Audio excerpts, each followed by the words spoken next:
Hey, I know I've been away for a bit, but I'm back now. My life really changed, radically changed. I got a new career in web design, and it came totally out of the blue. I discovered I had a love for web design. I'm gonna go into that and share some things with you that can help you along your journey.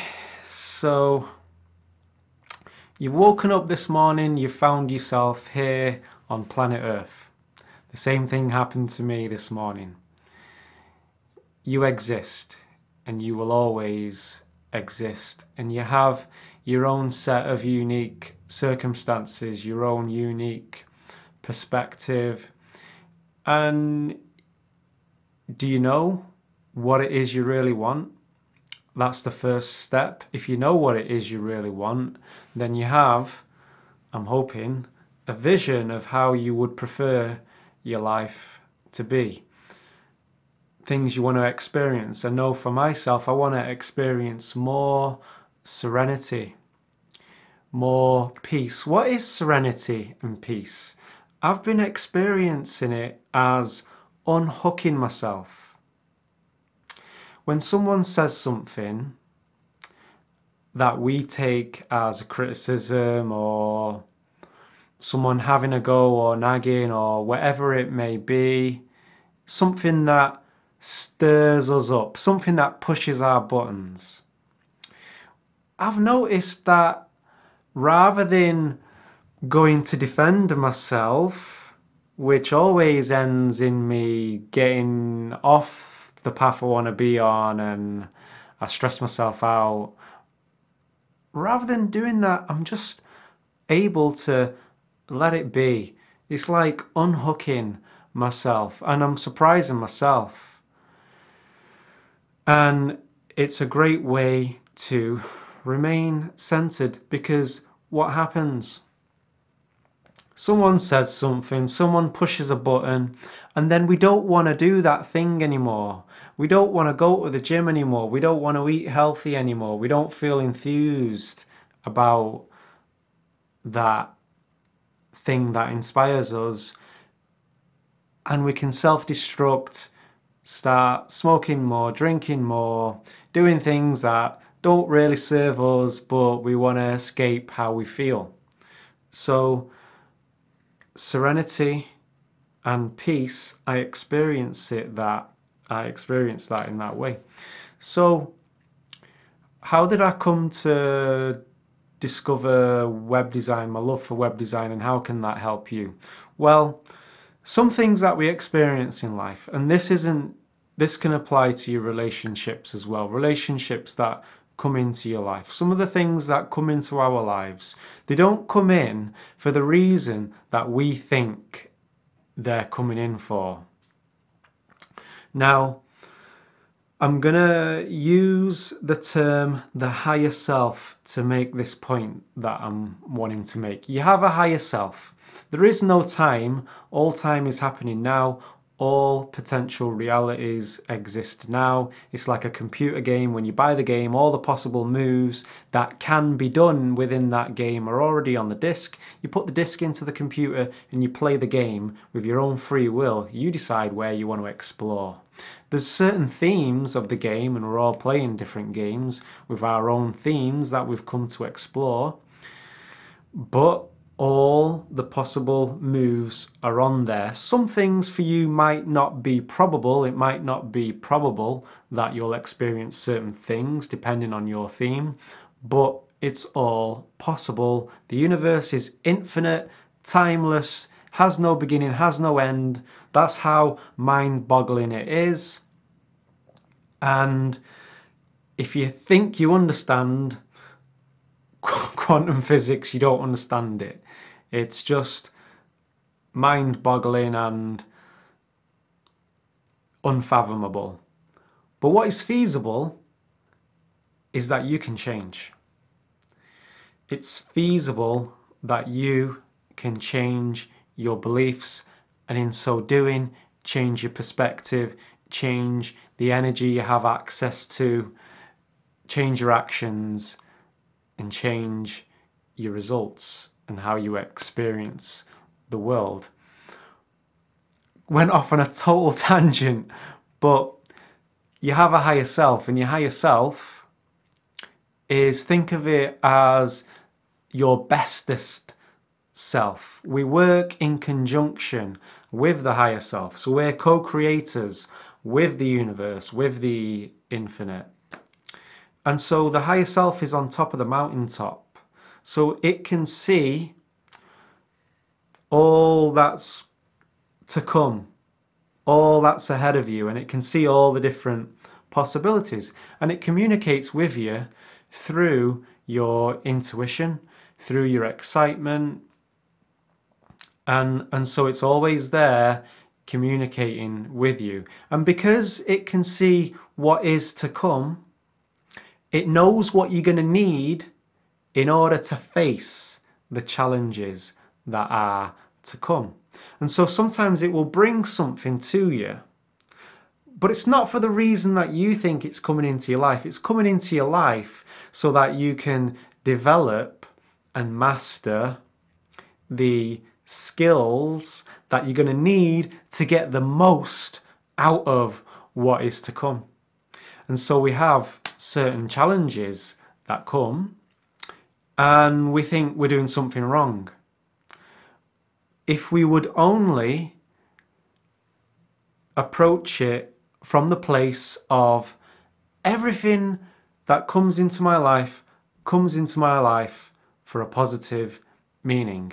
I can give this positive meaning. And when you give it positive meaning, you find the gold within it. And I'm not saying it makes it any less painful. Challenge can be very uncomfortable, but it's going to change what you do with it. And that, for me, has been a game changer. For a long time, I was building my own websites for my coaching business. I made a few online products. And as I was building the websites, I began to come up against roadblocks where I'd have to learn a certain piece of code.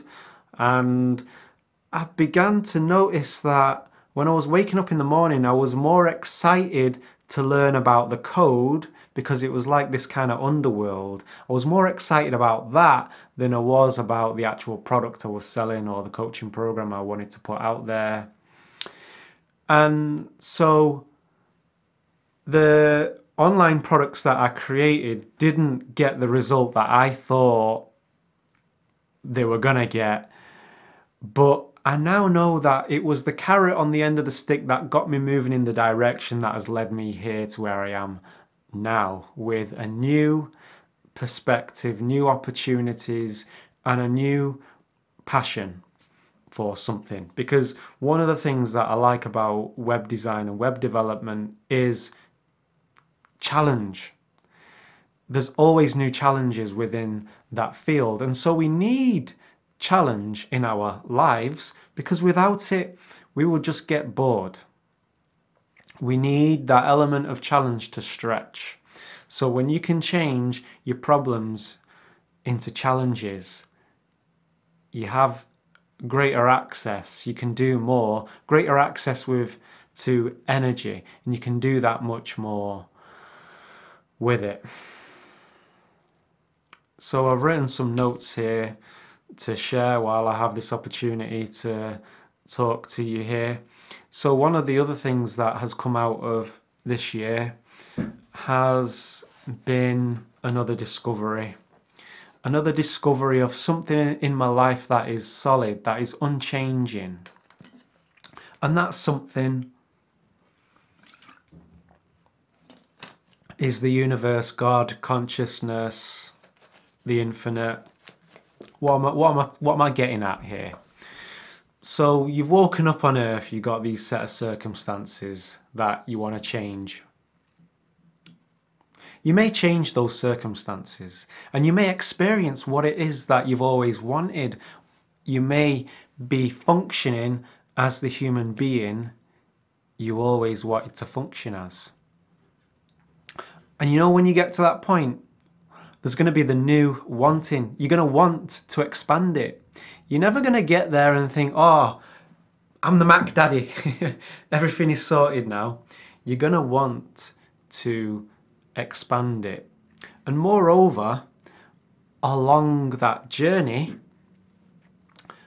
doubt can come in, which is really a confidence in things going wrong. You never lack confidence. It's a question of where are you placing that confidence. But if you're not used to things going well for you, there may be that fear of how long is this going to last? Am I really going to be able to provide for myself here? How am I going to cope with this? And how your mind starts talking to you in that way. And I remind myself now, because when your mind starts talking to you in that way, there's a fear that maybe I won't create the circumstances I want. But you see, I trust now, the strength in which I trust. The universe is the strength in which I trust. If anything happens to me, should something happen, I'm alluding to death here. When death comes, I'm going to embrace it and open up to it, because it's a knowingness within me. You don't just hear this stuff and have it become a knowingness. This, what you're watching here, this is years of me researching, contemplating, finding out what works, what doesn't work for me personally. And you'll no doubt be doing the same, and will need to do the same, because it's your own unique journey. Your things that work for you might not work for other people, and vice versa. So when you start getting into this kind of stuff and loving yourself, when you read it, love yourself, and it makes perfect sense. Who doesn't want to love themselves? But it's a journey of applying and trusting in your process. So I'm going to bring this back now, because talking about doing that thing that you would prefer, it might be a particular career that you're interested in, that you're passionate about. How are you going to do that thing? How are you going to walk this path towards that thing? When I say how are you going to engage it? From what level of energy are you going to engage it? And that's where the health, the nutrition, taking breaks, having a soak in the bath, doing some yoga, getting away from the desk, going into nature, spending time with friends that you resonate with, that's where that all comes into it. Because you can't just be solely focused on that thing to the point where you don't take breaks to relax yourself. So that's where all that stuff comes into play. Because, and the reason why I want to make this point is because we can become too focused on, to explain this, it's the finger pointing away to the moon. In the Bruce Lee movie Enter the Dragon, there's a scene in that movie where Bruce says, it's like a finger pointing away to the moon. Don't concentrate on the finger or you will miss all that heavenly glory. You know, all the books, it's a finger pointing to an experience. Your diet, whatever it may be for you, veganism, paleo diet, whatever it is, we want to get from those modalities the energy that we need so that we can get on with the business of creating what we want to create here. I see so many videos of people getting the knickers in a twist, arguing and fretting over this is the diet that's best for everybody, and if you're not eating this way then you're not spiritual. And use the modalities that resonate with you. You'll get bits from here, bits from that person, and that's where, for me, those things come into play. And it's a matter of trusting in that process. And a lot of us do this as well. When I'm talking about the process now, I'm talking about your lifestyle, of how you're gonna do this thing. Lifestyle comes into it. I woke up this morning and there's a habit, and a lot of us have this habit of, I'll just let it go today and I can jump back on it tomorrow. I'm just gonna let it all go and I'm gonna stuff myself with pizza or ice cream, or I'm just gonna do nothing. There's nothing wrong with indulging yourself now and again. What I'm talking about is self-destruct. What I'm talking about is, because then we jam as much pizza as we can. It's like, well, I'm really gonna go for it. It's okay. Tomorrow I'm gonna get back on it. And it's gonna be perfect then tomorrow. And you might have your schedule or whatever it, you know, some kind of schedule where you're gonna get it perfect every day. This is day one, 40-day challenge, and I've done this and I've got stuff out of it, but do it now. Don't wait. It sounds so cliche, do it now, but just watch out for that voice, because it will move in on you, and before you know it, you feel down. You've eaten loads of pizza, whatever it may be, or you've played on a computer game for 6 hours and you feel down, and it's like, that's not what you need going into this. You got to live as it now. There's a version of you in a parallel universe who is already living that life, who is already giving the challenges that come to him or her, giving those challenges a positive meaning. There's a version of you that is already doing the breathing exercises in the morning and already approaches life in that way. So you've got to mirror that. Mirror it and you'll have that life. So I made a few more notes. This is getting quite long. We'll keep it under 20 minutes. So watch out for that internal dialogue. I can do this. I remember a few months ago my tax return was due in and I was going, oh, it's going to be so difficult to do this tax return. How am I going to do it? Never done it before.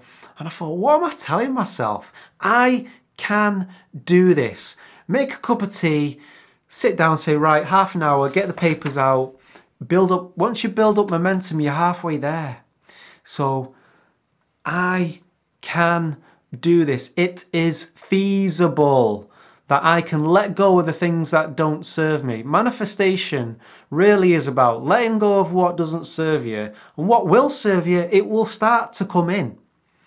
You don't have to learn to manifest. We're always manifesting. It's a matter of, are we manifesting what we really want? Are we giving things the meaning that works for us? You can't have an experience of something without giving it a meaning first. If I say to you, Dungle Gank, what does Dungle Gank mean to you? It doesn't mean anything to you, because you, Dungle Bank, you've not given it a definition. We give things a definition. Oh, that person's not emailed me back. They think I'm a loser. We don't know. Why give it that meaning? Everything that happens in my life happens for a positive meaning. And from that place, it's easier to get from that place to, I don't know, they could be busy. I don't know what's going on in that person's life. So I'll leave it there. I'm going to be making these videos when I'm inspired to do so. The demands on my time have changed considerably, and so it's all happening for a positive meaning. Hope you got something from this video. Thanks for all your encouragement. It's appreciated. Let's do this. Starting now. Make a cup of tea. Take breaks when you need them. Get out there. Get some fresh air. You are a child of the infinite. You're innocent. There's nothing to forgive, because your creator has never condemned you. Catch you later, guys. Peace.